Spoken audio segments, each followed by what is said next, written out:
Welcome back to Talk with Maria, where we celebrate the champions of life, those who fight battles and see those who don't.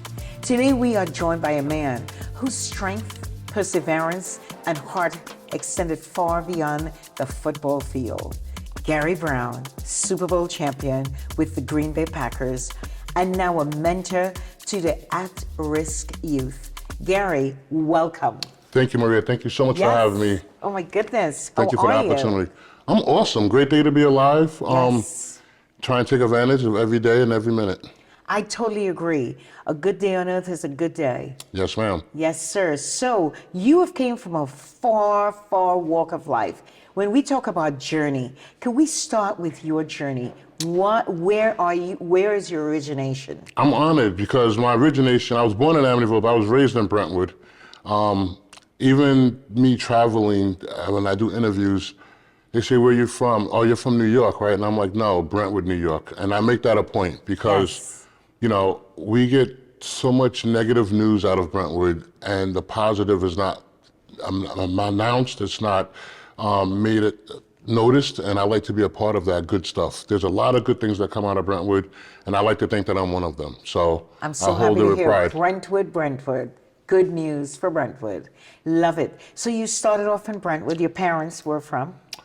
My mom is from Emporia, Virginia. My dad's from Mobile, Alabama. Wow. And you're one of? 4. One of 4. I'm the oldest. Nice. Yes. Oh my gosh. So Top of the table. I'm the oldest and I'm a Cancer, so I have that kind of nurturing, caring, giving back kind of personality. That is so sweet. So you went to Brentwood School, I imagine? Yes, ma'am. Graduated in '89. So you're in high school and you're not thinking of anything else? Maybe a doctor? Maybe I wasn't even thinking of football. I'll be honest with you. I brought the Marines recruiter to my house, introduced him to my mom, and there was a reason for this. And I was like, Mom, if I'm ever jobless or I'm not in school, this is the number to call, and this is the gentleman you're calling. But fortunately, I was thinking about college, but high school kind of kicked my butt. I was an average, I would say struggling C student, and I tell this to all the kids that I talk to. And what that means is that when I came out of school, my mother was big on education. I had to study and I had to do my homework before I could go play. A lot of times the sun went down, I never made it out to play. When I see all the friends out there playing and running past my house. Playing with your books. And they want to play with my toys, my football, my soccer ball, my basketball, but meanwhile I can't go out and play. And I would do all of that work and go into school and I would be just a C student. And these guys out there playing all day and girls, they're coming to class and ace it and get an A. And I'm like, how in the world? You didn't even study, you didn't do this. And my dad was a blue collar worker. He was like, just go to work. And then my mother told me, she was like, you graduated high school, now we're talking about college. And I'm like, Ma, really? I think high school kind of kicked my butt. I think I'm ready to, you know, that Marine thing I was talking about. And she was like, no, this isn't about you. You're the oldest. How am I going to tell your brothers and sisters to go to college if you don't go to college? Oh my goodness. So you're going to do one thing in this household. You're going to go to at least 2 years of college. I went to Nassau, and football really wasn't on my mind. Sports wasn't. Me getting school was really stressing me out. Were you athletic at all? I was never the best. Right. So not being the best in junior high, Pop Warner, high school, and for me to make it into college and beyond, what's the excuse of all the other people that were better than me? They say, oh, Gary, you're lucky, but it's not about being lucky. It's about working your butt off and putting you in position to be lucky. You know, we're gonna get into it, but that's why my organization is called Dream 68, because it's empowering people to dream. Absolutely. And if you dream hard enough and you shoot hard enough for those goals, you're gonna be in a position to get lucky. Actually, my career was almost over right then and there because I tried out for the team and I didn't make the team. The coach came to me and said, Gary, you didn't make the team with the position you tried out for, but our offensive line coach sees something in you and he wants to know if you want to play offensive line. So I was like, if that means I made the team, yes. And then the offensive line, I don't know how much you know about football. You know what I like about football, Gary? I like to look at the men running. Uh-oh. The tights. I like to look at the tights. And the commercials. And the commercials. I understand. That's about my knowledge so I'm of glad I football. asked. Yes. So the reason I asked is because I'm the least offensive line. Have you ever seen the movie Blind Side? And that's about offensive line is a person that protects the quarterback. Okay. And we That's a protect the running back. position. Well, not so much that it's dangerous. It's the least favorable because there's no stats for us. Okay. When we score a touchdown or everybody's celebrating, Right. the quarterback did it by himself, the running back did it by himself, the receivers did it by themselves. But if something goes wrong, no matter what it is, it could be something that happened all the way over there. It always goes back to offensive line's fault. Wow. So it's a position where there's no stats, there's no glory, and you kind of wear the badge of honor on your sleeve, and you know what you did between you and your peers, and you know how much effort you put in and where the responsibility lies. Wow. But every other position on the field is glorified, and so it's a humbling position to play. Right. You score, you say, all right, we high-five each other, we did our job, we walk off the field. Wow. And that's kind of, where it's at. But you're a humble man. Well, that position kind of makes you humble. I went at it very aggressively and wanted to show how much tough and rough I was, and it's not a position you can play that. It's called controlled violence for a reason. Like, you have to be humble, you have to be poised, you have to be calculating. It's a lot, our playbook for football is this thick. This is back before it was iPads, right. But it was this thick, and you had to know it all within 3 to 4 weeks, where studying comes in handy. I didn't learn how to study until college, but that's another story. We have to take a quick time out. We'll be right back with Super Bowl champion Gary Brown.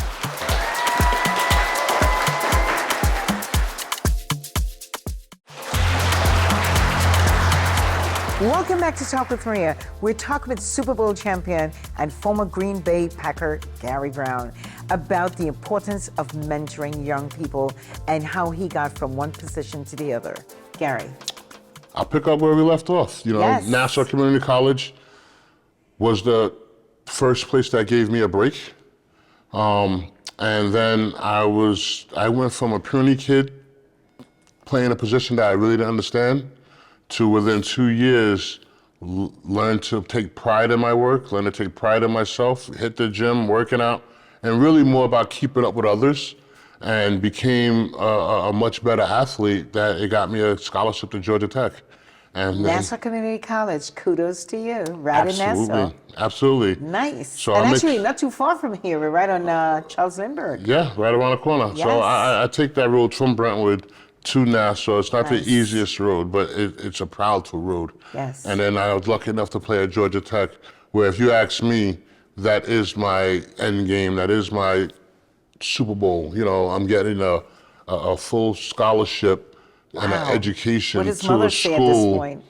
Mom's like, high five, I told you baby, so. you made Yay. it, aren't you happy you listened to me? And, Yes. not like I had a choice, because like I said, I got a Southern mother. So Right. when So she how said- did you feel I know that when you have to announce this, they come to your house and they speak with your parents. Tell me about that day. So when I was in Nassau, there was all the schools in the country wanted me, and Wow. I went Now deeply. you're big Gary. Yeah, I'm a much different Gary that walked in that door in the first day. can Now I imagine. got a muscle or two. I'm in shape. Wow. I'm starting to get I'm walking a little Feeling different. yourself a little bit? Yeah, exactly. I'm becoming proudful. Yes. And I had schools wanting me all over the country, and I visit Clemson. I visit a few different schools. And I'm not going to name the schools, but some of the schools kind of treated me like I owe them something. Like, we really don't take kids like you from, junior college and things like that. But then Georgia Tech, on the other hand, the I'll coaches give you a came. chance. No, they got on a plane. They flew to Long Island. Wow. They came. They took us out to dinner. The next day, they came to our mother's house, sat down and broke bread. Had the nerve to come back and ask my mother for any leftovers. Oh, you know what I mean? wow. Like, Love it. That's heartfelt stuff. That's Yes. the difference. Yes. And another lesson that I teach kids is that, it's better to go where you want it than where you want to go. Oh, wow. There were schools that I really die-hardly wanted to go to. Yes. And the way they treated me wasn't appealing. see. They act like they were doing me a favor. So me going to a place that wanted me Made a big felt difference. great. Yes. It was, It's like home. when I got to that school, and I saw people not taking advantage of it, not hitting the weight room. At Nassau, our weight room was in a closet. There was an auditorium of weights, where everything branded with Georgia Tech, and just simple things like that, where people not wanting to work out.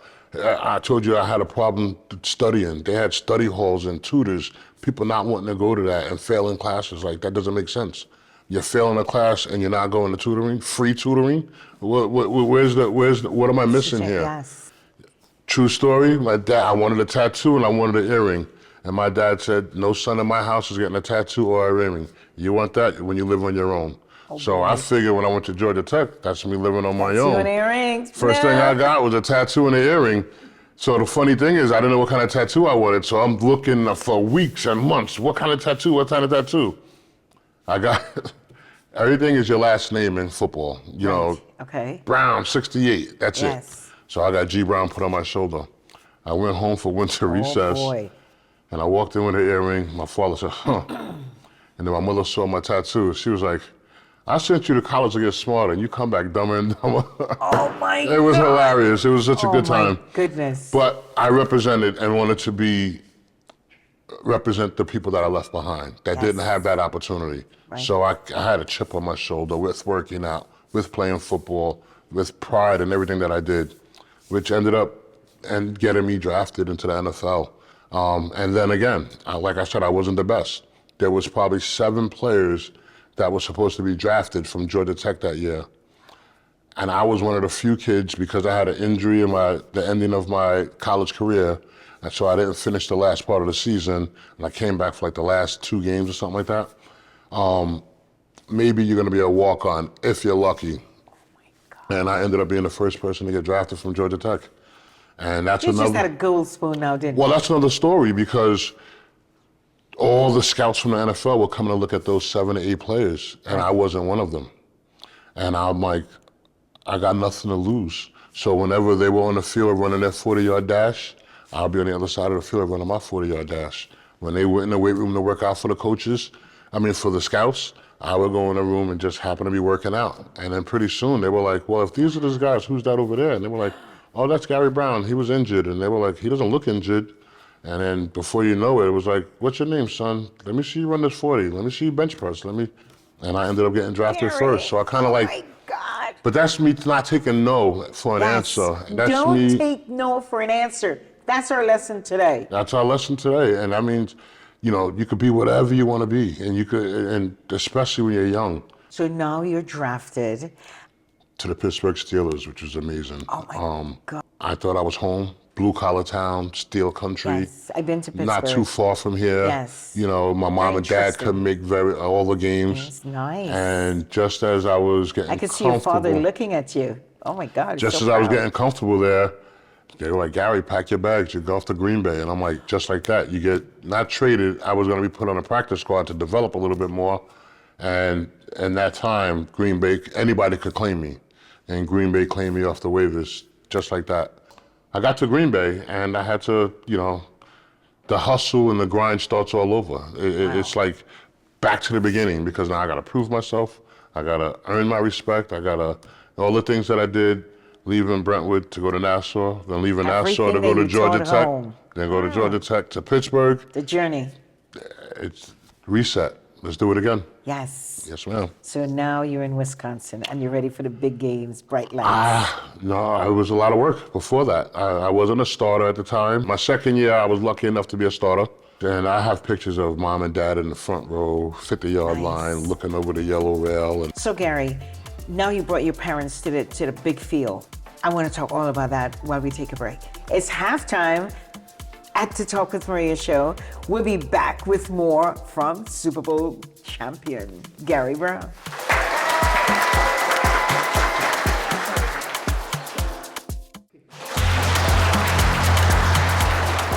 Welcome back to Talk with Maria. Joining us is Super Bowl champion and former Green Bay Packer Gary Brown. Gary, your parents is in that big field. Proud moment.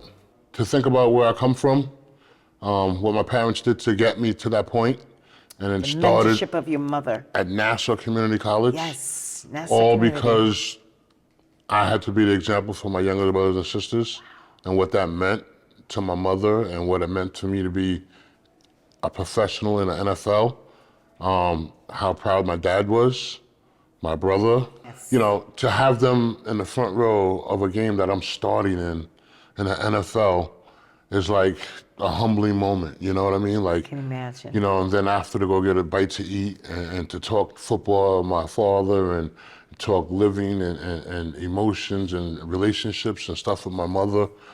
There's so many wow moments. You said it, you know, from Bill Clinton coming to the stadium and shaking hands and, you know, then winning the Super Bowl that year, that same year.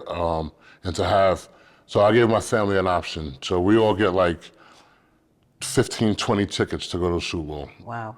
So I said, not even, I'm sorry, I'm like 10, maybe 10 tickets. Right. So I said I could give my father, my brother, and my diehard cousin fan, he's a fan, a ticket to the game. Right. And I can sell the rest to teammates, and I could bring like 25 or 30 of my family members to New Orleans. Or I could give the tickets to 10 of you guys, and you guys could fight it out. So the family elected to come as a unit. Wow. And we rented, you know, a place in the hotel. So we had our own Super Bowl party. Nice. And then for us to win, lose, or draw, we were gonna have a good time at that hotel. Right. For us to win and to go back to that hotel room with other players, and I have family in Mobile, Alabama, I got family in Georgia, I got family everywhere. So they're like, how do you bring food? Nobody brings food to New Orleans. But my uncle was like, I'm bringing Alabama this, and I'm bringing this from North Carolina. And we had a shindig in there, and it was just a good time, and I would never forget it. Yes. Tell me about the ring before we talk about this beautiful thing right here. Yes. So this solidifies us winning the Super Bowl. When you win, it's those like, are real diamonds. Yes, real ma'am. gold. Have you ever seen it up close? No, sir. Wow. I get a chance, and it's very heavy. It's Gary Brown's ring. So one of my business partners always points out, fingers. It's from Tiffany. Of course, she does real estate with me.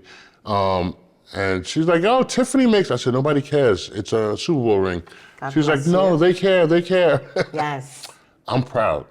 And that goes a long way with, when I said there's a good side and a bad, upside and a downside, the downside is very real as well. And me winning a Super Bowl and then having a knee injury and uncertain of my career, ended up going overseas to play for Europe to prove that I was healthy enough and strong enough to play in the NFL, then coming back to the San Francisco 49ers to find out that I made the team and I made the cut and I was good enough for them, but then numbers became a factor with other people getting injury, and it's kind of like one of those things, last hired, first fired. So I was the last hired, I was the first fired. And it was like, you know, long story very short, I found myself back home in my childhood bedroom with a knee bandaged up, not sure what my future looked like as far as working, definitely not playing football, healing up for a couple of months, scratching my head on what am I gonna do. And it was like, I left my mom's house, and for 10, 12 years, I did all of this stuff, traveled all over the world, won Super Bowls, and, you know, played in Europe, played in Canada, did all of these things, and now I'm back in my childhood bedroom. First job I got was cleaning toilets. You talking about a humbling experience? Good thing I come from a very strong-minded blue-collar family, because I don't see many people stooping that low or willing to do it. Anything that you could have done better? And don't forget, I was a kid. Like a Cinderella dream. But I was also a kid. Right. How old were you then? 24, 25. You know, I hear the comments all the time, oh, this guy got all those millions of dollars. First of all, I didn't get millions of dollars. I was a 100,000 there. I wasn't a millionaire. You know what I mean? Like, things were much different back when I played. Yes. We're not making the kind of money, we didn't make the money they're making today. Let's take a quick break. When we return, we'll march this conversation down to the end zone with Super Bowl champion Gary Brown.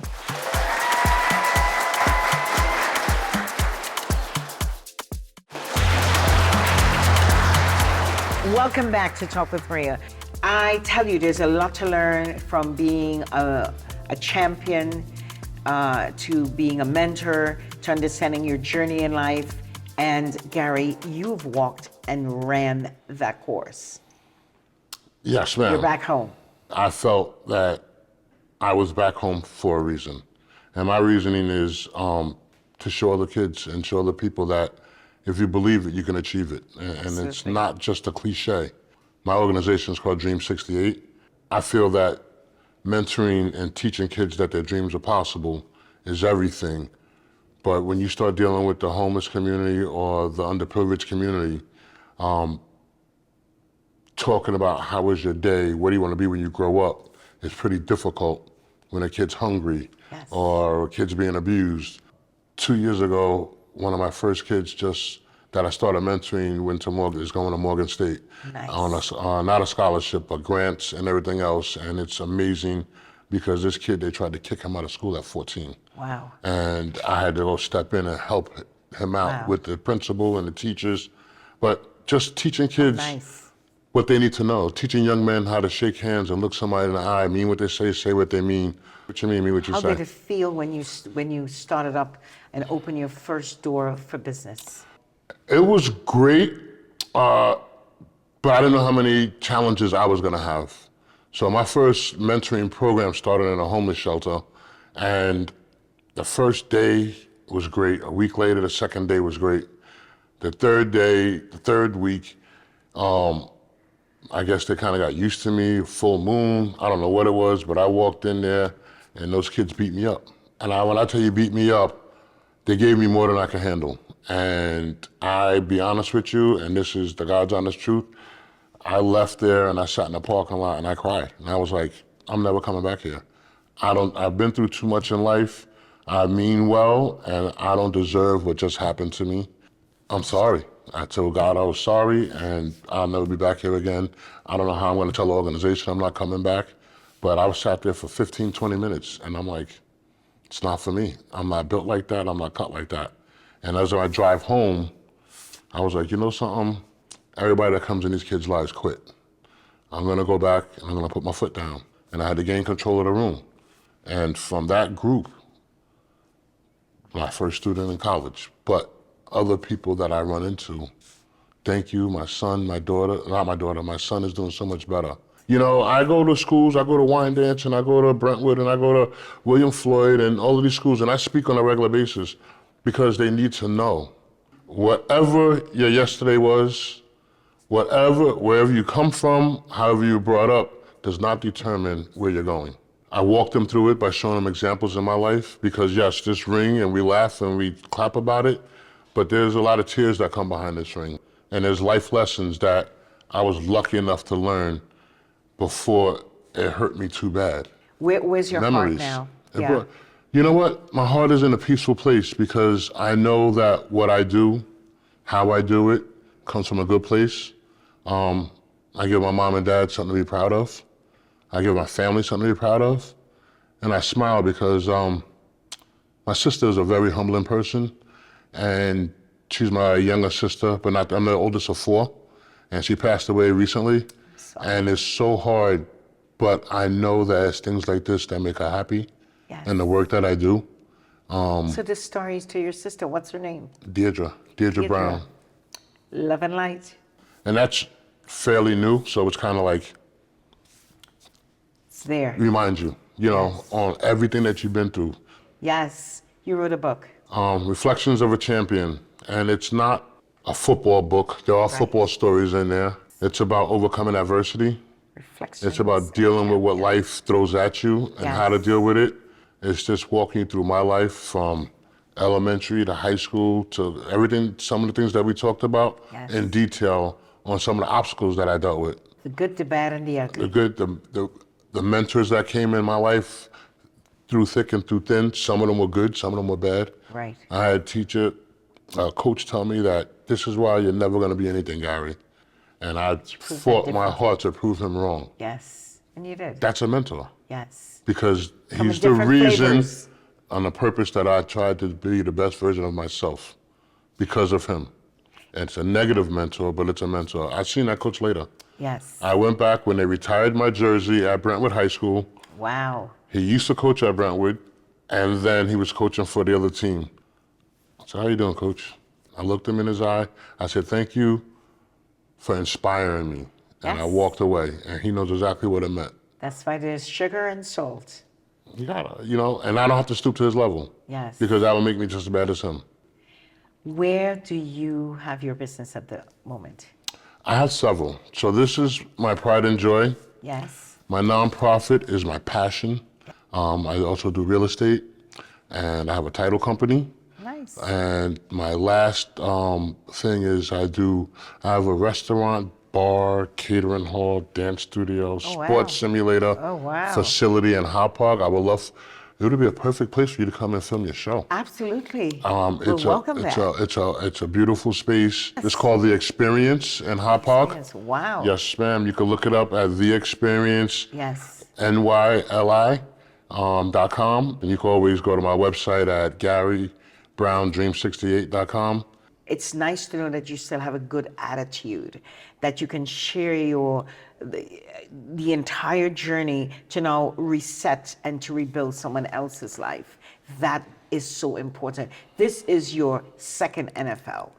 Absolutely. You always got to reinvent yourself because life's going to throw you curveballs, and we can't control what life throws at us, but we can control our self-harm and our self-injury. So you minimize your self-inflicted things, and if you can minimize that, you put yourself in a much better position to deal with what life throws at you. I love it. Thank you so much, Gary, for coming on our show. Thank you for the opportunity. It's an honor. Yes, ma'am. And all the best Thank you. your second round of NFL. Thank you. Yes, may all the kids that you mentor, may you sit one day and look at another Gary. I'm going for another ring. Yes, absolutely. Well, the final whistle has been blown. We have to head back to the lockers. Gary, thank you so much for joining us. Thank you. Thank you for joining me on the Talk with Maria show today. I hope you found our conversations informative and inspiring. Visit our website, talkwithmaria.com, for resources and information. Share your thoughts on social media using hashtag #TalkWithMaria, and tune in the next time for more inspiring discussions. Stay healthy.